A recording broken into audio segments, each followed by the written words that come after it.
Hello my dear friends, welcome back to my Monica Homestead YouTube channel. 60 days English grammar कोर्सचा day 21 हा आज आलेला आहे. बिलकुल 0 पासून इंग्लिश शिका अगदी फ्री फक्त आणि फक्त मोनिका होमस्टेड यूट्यूब चॅनलवर.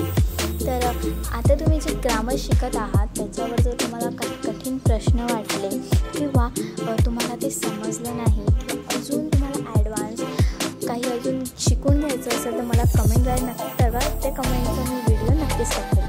तर आज आपला कंजक्शन आपण सुरू करणार. प्रोपोजिशन हे संपलेलं आहे.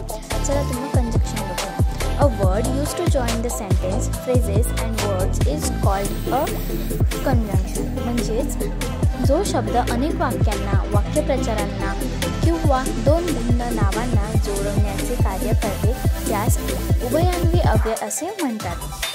उभयान्वी अव्यय म्हणजे कंजक्शन. पहिलं बघा, use of conjunction sentence and connectors. म्हणजेच the word which are use to join two different sentences are called sentence connectors or conjunction. पहिलं बघा, indicating cause and effect. So therefore as a result hence otherwise because that etc are the main sentence connectors which indicate cause and effect. एखादा कारण किंवा परिणाम दाखवण्यासाठी दोन वाक्य हे so therefore as a result hence otherwise because that इत्यादींपैकी एका शब्दाचा वापर करून दोन्ही वाक्य जोडून घ्यावे. आता एक्झाम्पल बघा. पहिलं, विशाल was ill so he could not attend the class. म्हणजेच दोन वाक्य हे जोडलेले आहेत. सोचा वापर केलेला आहे. दुसऱ्या सेंटेन्समध्ये she could not attend the class because she was इल.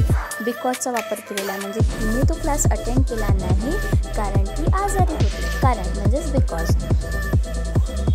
तर नेक्स्ट आहे using of so and therefore. So आणि देअरफोर या दोन्ही शब्दांचा एकच अर्थ म्हणजेच म्हणून असा होतो. एक्झाम्पल बघा. पहिलं, his father had seen him smoking therefore or so या दोघीपैकी तुम्ही कोणतंही वापरू शकता. He was punished by his father. दुसरं, he delayed to leave his home so or therefore he miss his train. Using of because. पहिलं, he could not pay his fees because he had no money. बिकॉजचा वापर केलेला आहे. दुसरा आहे, he failed in the examination because he did not study hard. म्हणजे तो एक्झाममध्ये फेल झाला कारण त्याने हार्ड स्टडी केली नाही. खालच्या सेंटेन्समध्ये सुद्धा बिकॉजचा वापर केलेला आहे. Using as a result or so that. पहिलं, he was found copying as a result his paper was consult. म्हणजे त्याने कॉपी केली होती त्याचाच परिणाम त्याच्या पेपरावर झाला म्हणजे त्याचा पेपर कॅन्सल झाला. दुसरं, doctor did not reach there one time as a result patient dead. तिसरं, she was singing so sweet that we stop to listen. Use of otherwise or else. म्हणजे 3 आहे. पहिलं वाक्यात, work hard else you will not succeed. दुसरं, follow my advice otherwise you will fall in danger.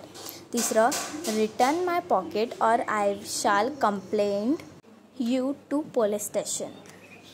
तर या तिन्ही वाक्यामध्ये ills, otherwise आणि ऑरचा वापर केलेला आहे. बी आहे, इंडिकेटिंग टाईम रिलेशन. म्हणजेच at last, just then, meanwhile, then after, before, when, while.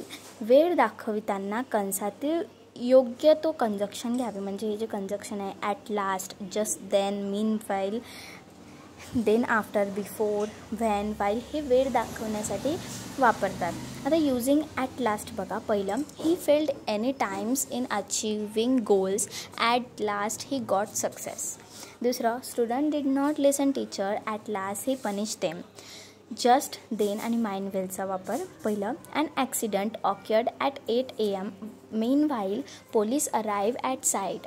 दुसरं, Akbar ordered a fresh meal just then meanwhile courtier came there with an ominous news. सी आहे, use of subordinate conjunction. Wu हा subordinate conjunction. पहिल्या वाक्यात एका व्यक्तीचे किंवा स्त्रीचे किंवा अनेक व्यक्तीचे नावे आली तर दुसऱ्या वाक्यात सुरुवातीस ही शी किंवा दे असतो. ही शी किंवा देला काढून त्याऐवजी वू लावावे. ओके, तर हे असे सबऑर्डिनेट म्हणजेच हा वू होता. तर याचं एक्झाम्पल बघा. पहिलं, Vivek Nandurkar is my friend, he lives in this colony. Answer बघा, Vivek Nandurkar is my friend who live in this colony. हीच्या जागी हूचा वापर केलेला आहे. दुसरं, Sweety is a good girl, she follows her father's advice. Answer बघा, Sweety is a good girl who follows her father's advice. खूप सोपं आहे सबऑर्डिनेट कंजक्शन. शीच्या जागी, हिच्या जागी, देच्या जागी वू वापरलेला आहे सेंटेन्समध्ये जर ते आलं तर. खालचंसुद्धा तसंच आहे. तर इथे आपला कंजक्शनचा अर्धा टॉपिक संपलेला आहे. अर्धा टॉपिक आपण पुढच्या व्हिडिओमध्ये बघूया. टेस्ट सिरीज अर्ध्या तासाने येईलच शॉर्टवर, तर ते पाहायला विसरू नका. आणि या व्हिडिओमध्ये तुम्ही जे शिकाल त्याच्यावर 5 ते 7 प्रश्न मी त्याच्यावर विचारेल आणि कमेंटद्वारे तुम्हाला प्रश्न द्यावे लागतील. तर तुम्हाला कसा वाटला हा व्हिडिओ आणि हा समजला की नाही तेही नक्की कमेंटमध्ये सांगा. चॅनलला नवीन असाल तर सबस्क्राईब करा. चॅनल लाईक करा. Bye friends.